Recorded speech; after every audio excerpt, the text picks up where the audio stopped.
પ્રધાનમંત્રી નરેન્દ્ર મોદીએ પોતાના સત્તાવાર નિવાસસ્થાને સીસીએસની બેઠક બોલાવી। આ બેઠક અંદાજે 3.5 કલાક સુધી ચાલી। મહાયુદ્ધના કારણે ભારત પર થતી અસરોની સમીક્ષા કરવામાં આવી। મુખ્યત્વે દેશના પેટ્રોલ, ડીઝલ, ગેસ, ખાદ્ય સામગ્રીઓ વગેરેની કોઈ અછત ઊભી ન થાય તેની કાળજી રાખવા જરૂરી પગલાં પર ચર્ચા કરવા બેઠક મળી।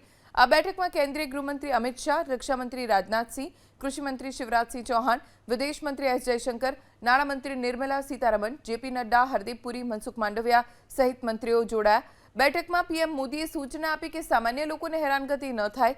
मंत्रीओ अने अधिकारीओने ग्रुप बनावी काम करवा सूचना आपी। साथे ज आयात अने निकासना नवा बजारनी तलाश पर पण चर्चा थई। महत्वनुं छे के अमेरिकाथी गैस अने रशियाथी क्रूड ऑइल लईने 2 जहाजो भारत पहोंच्या छे, जेना कारणे भाव વધારાને કાબૂમાં રાખવામાં મદદ મળશે। प्रधानमंत्री नरेंद्र मोदीए પોતાના સત્તાવાર નિવાસસ્થાને સીસીએસની બેઠક બોલાવી। આ બેઠક અંદાજે 3.5 કલાક સુધી ચાલી। મહાયુદ્ધના કારણે ભારત પર થતી અસરોની સમીક્ષા કરવામાં આવી। મુખ્યત્વે દેશના પેટ્રોલ, ડીઝલ, ગેસ, ખાદ્ય સામગ્રીઓ વગેરેની કોઈ અછત ઊભી ન થાય તેની કાળજી રાખવા જરૂરી પગલાં પર ચર્ચા કરવા બેઠક મળી।